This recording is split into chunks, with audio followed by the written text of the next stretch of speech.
नमस्कार, मैं हूं गिरिराज अग्रवाल। आप देख रहे हैं खासखबर.com। मित्रों, जैसा कि आप जानते हैं कि चुनाव प्रचार थम चुका है और आज जो है आखिरी दिन है कि जब डोर टू डोर कैंपेनिंग होगी और कल सुबह से राजस्थान विधानसभा की 199 सीटों के लिए मतदान होना है।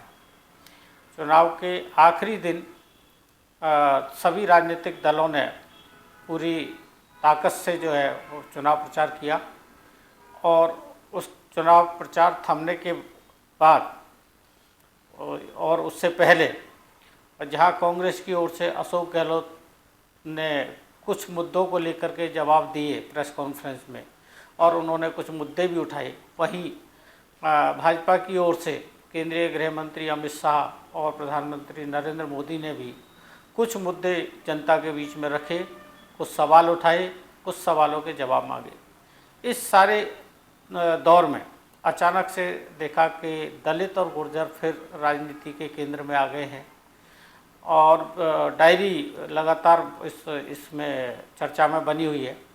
तो इस सारे विषय पर पूरे चुनाव कैंपेन को किस नज़रिए से देखा जाए, इस सारे विषय पर चर्चा के लिए आज हमारे साथ मौजूद हैं वरिष्ठ राजनीतिक विश्लेषक और पत्रकार डॉक्टर संजय शर्मा। संजय जी, आपका स्टूडियो में स्वागत है। तो संजय जी, जैसा कि आपको पता है चुनाव प्रचार थम चुका है, कल सुबह से जो है मतदान होना है। जो इलेक्शन का कैंपेन राजस्थान में चला और जो जिस तरीके से आरोप प्रत्यारोप हुए या वार और एक दूसरे पर वार हुए, उसको आप किस नज़रिए से देखते हैं? आपको क्या लगता है? देखिए, इस चुनाव में जो बड़ी ख़ास बात हुई, जो और चुनावों में हमें देखने को नहीं मिलती थी पिछले चुनावों में, कि दो पार्टी अपनी अपनी लकीर खींच रही थी।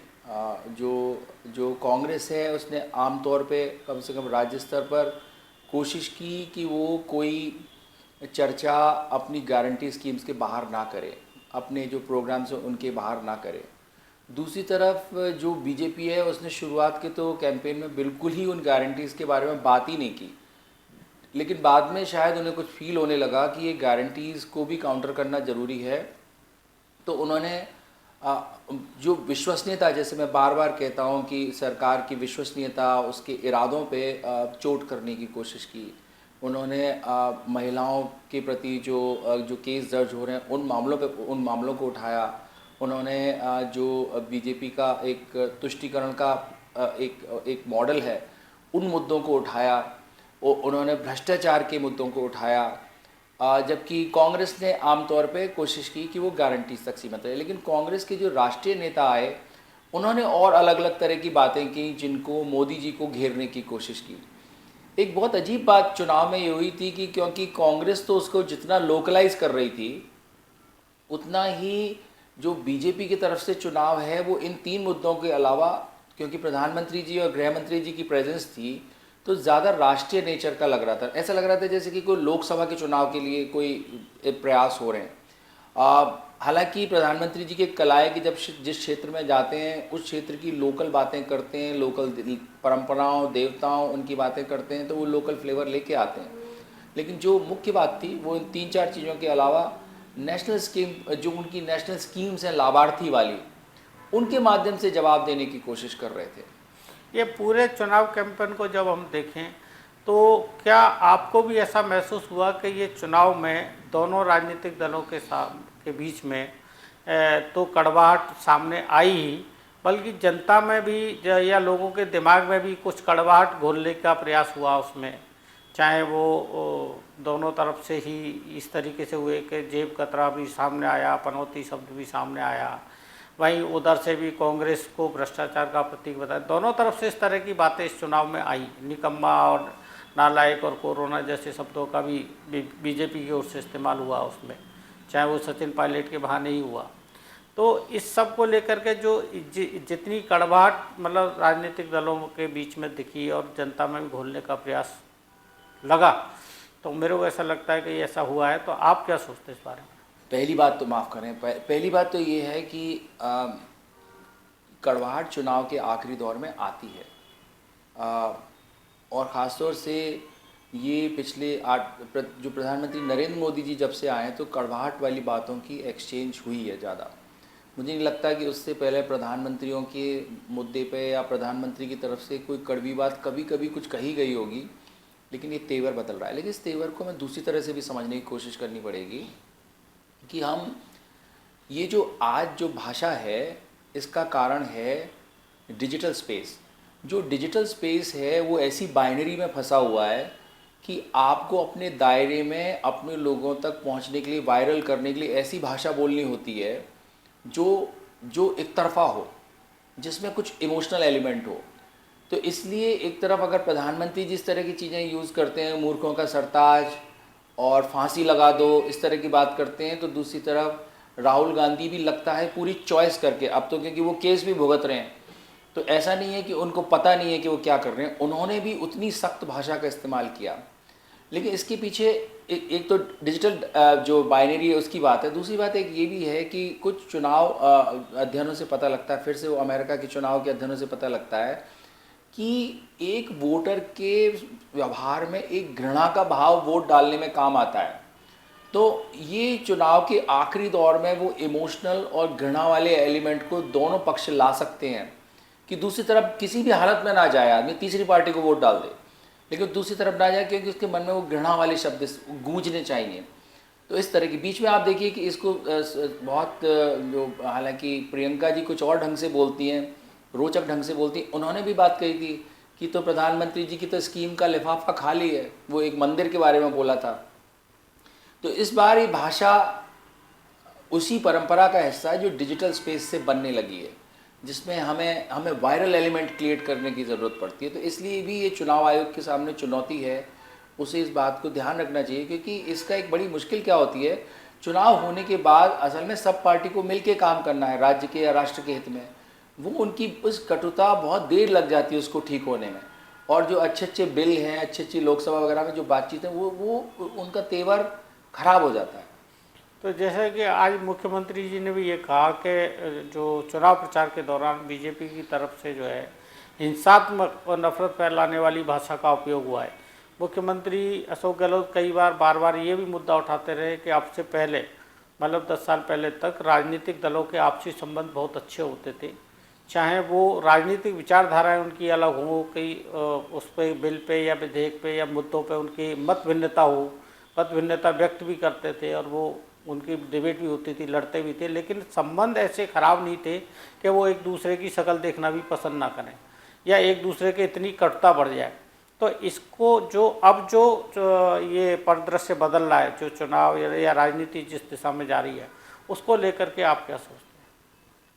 देखिए, राजस्थान की तो बहुत कमाल की परंपरा रही है जो पक्ष विपक्ष के बीच संबंधों की, और जहाँ तक मेरा मानना है कि अगर राजस्थान के नेताओं को आप देखेंगे तो अभी भी कोई बहुत ज़्यादा बिगड़ा नहीं है, काफ़ी कुछ अभी भी ठीक है। कुछ सख्त भाषा का इस्तेमाल होता है, लेकिन फिर भी मुख्यमंत्री, नेता विपक्ष, इस तरह के लोग फिर भी तालमेल बैठाते हैं, एक साथ बैठते हैं, एक साथ हंसी मजाक करते हैं और कम से कम व्यक्तिगत आरोप लगाने से बचते हैं। लेकिन ये भी बदलाव अभी आने लगा है। इसकी व्यापक कारण भी राजनीतिक हो चलेगी। अब जो राजनीति जिस तरह से सेवा का अवसर था, और सेवा में तो मुझे और आपको चिंता ही नहीं होगी कि अगर सेवा आप कर लो या मैं कर लूँ, जब से सेवा हटी है, असल में जो रियल सेंस में सेवा हटी है, और ये एक राजनीतिक आप करो मेरा अधिकार मान लीजिए, या मैं तो एक गंदी भाषा में कहूँगा कि एक व्यापारीकरण हुआ है जब राजनीति का, उस हालत में आपको दूसरा आदमी दुश्मन नज़र आता है, पक्ष या विपक्ष का आदमी। क्योंकि आप पॉलिटिकल पार्टी का मतलब ये है कि आपके बहुत सारे प्रिविलेज हैं, आप लोगों को फ़ायदे पहुंचा सकते हैं, आप सत्ता का सुख लेते हैं, आप सिस्टम को अपने पक्ष में मरोड़ देंगे, तो इसका तो मतलब है। लेकिन जब पिछले राजनीतिक थे उनका ये था कि वो खुद ही ऐसे होते थे कि ना वो सिस्टम को अपने पक्ष में विपक्ष में मोड़ते थे, ना उनका कोई पैसे से मतलब होता था। वो कहते हैं सेवा हम कर रहे हैं, सेवा दूसरा कर रहा है, तो फिर टकराव नहीं होगा। सेवा का भाव गायब हो रहा है। एडमिनिस्ट्रेशन से आज सरकारें अच्छा कर पा रही हैं पिछली सरकारों की, क्योंकि अब हमारे पास रिसोर्सेज हैं, वो बेशक ठीक है, लेकिन वो सेवा का भाव गायब होने से भाषा और ये जो व्यवहार बदल रहा है। अच्छा, जैसा कि पूरे प्रचार में अपने देखा है, चुनाव में अगर जाति की बात ना हो तो चुनाव प्रचार या चुनाव की बात करना कुछ अधूरा सा लगता है। तो इस प्रचार में भी जो है अब ये अचानक से गुर्जर केंद्र में आ गए हैं, दलित केंद्र में आ गए हैं।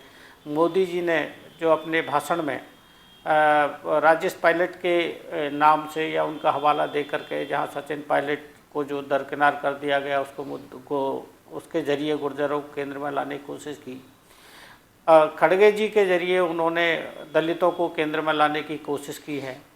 तो वहीं कांग्रेस में भी जो है आज पलटवार किया है। मुख्यमंत्री जी ने कहा कि बीजेपी के टाइम पर गोली कांड हुआ, 72 गुर्जरों को मार दिया गया उसमें, और बीजेपी उस पर जवाब नहीं दे पाई, हमने आरक्षण दिया। इस सारे जो पहलू है, जो सारा प्रकरण है, इसको आप कैसे देखते हैं?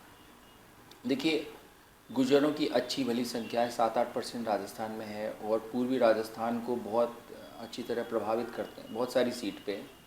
तो मामला शुरू हुआ, देखिए अंडर करंट तो था ही। राजेश जो सचिन पायलट और मुख्यमंत्री जी के बीच एक जो तनाव बना आ रहा था, उसको गुर्जर ऐसा महसूस कर रहे थे कि हमारे नेता को नीचे दिखाया गया, जो सचिन पायलट हैं। हालांकि परंपरागत रूप से गुर्जर बीजेपी के वोटर रहे, लेकिन सचिन पायलट उनका बहुत बड़ा आकर्षण है। तो ये तनाव तो पहले ही था। प्रधानमंत्री जी ने इस तनाव को रीड करके उसमें एक और आग लगा दी, और वहाँ उन्होंने कुछ ऐसी बातें कर दी जो तथ्यात्मक रूप से ठीक नहीं है। कि राजेश पायलट जो हैं, उन्होंने जब सिर उठाया इनके सामने, गांधी परिवार के सामने, तो फिर उनके साथ जो हश्र हुआ, हश्र के क्या मतलब है हमें नहीं पता। वो हश्र का मतलब क्या, उनको वो मतलब उनको मौके नहीं मिले या उनकी मौत से मतलब है, तो बहुत गोलमोल बात थी। जबकि सच्चाई ये कि वो तो जो राजेश पायलट हैं, वो तो सीताराम केसरी के खिलाफ चुनाव लड़े थे, अध्यक्ष पद का। इसको लेकर सचिन पायलट जी का भी स्पष्टीकरण आया, उन्होंने भी यही बात कही है जो आप कह रहे हैं। बिल्कुल।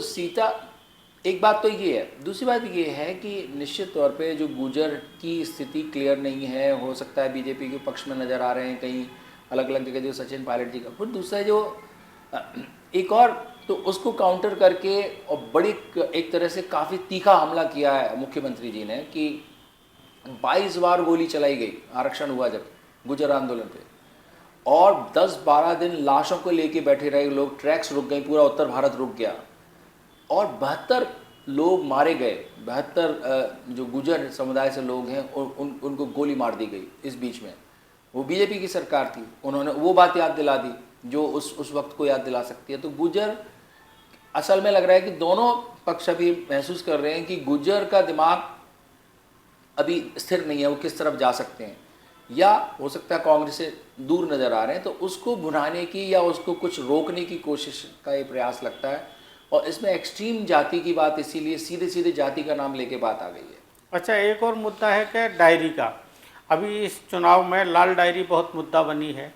हालांकि कांग्रेस के विधायक और मंत्री ही उस डायरी को बाहर लेकर के आए थे, और बीजेपी भी लगातार ये कह रही है कि वो डायरी हम नहीं लाए, इनके ही विधायक लाए थे। डायरी को लेकर के आज मुख्यमंत्री अशोक गहलोत ने भी वापस जो है हमला बोला है बीजेपी पे, और उन्होंने, मुख्यमंत्री जी ने ये कहा है कि ईडी, सीबीआई, इनकम टैक्स सब एजेंसियां इनके हाथ में है। ईडी ने इतनी जगह पर छापे मारे उसमें, तो डायरी का कोई सच बाहर क्यों नहीं ला पाई ईडी? किसी को गिरफ्तार क्यों नहीं किया? किसी पॉलिटिशियन आज तक कोई पकड़ा क्यों नहीं गया? और एक सबसे बड़ी बात जो उन्होंने कही है कि लाल डायरी और छत्तीसगढ़ के महादेव ऐप का जो घोटाला है, जिसको बीजेपी गा रही है या बीजेपी आरोप लगा रही है, तो उसकी सुप्रीम कोर्ट के सिटिंग जज से जांच होनी चाहिए। जो जांच की जो बात मुख्यमंत्री जी कर रहे हैं, उससे आपको क्या लग रहा है कि वो क्या कहना चाहते हैं? देखिए, मुख्यमंत्री जी पे जब आरोप लग रहे हैं तो वो ये विश्वास दिखाना चाह रहे हैं कि देखिए, लाल डायरी में अगर कोई बात होती तो ईडी वगैरह आए थे, सीबीआई आए थे, कुछ होता। चलिए, हम तो मान लेते हैं कि अभी तक भी कोई बात रह गई होगी, तो आप ऐसा करिए ना, इन बातों की सुप्रीम कोर्ट में जांच करा लीजिए।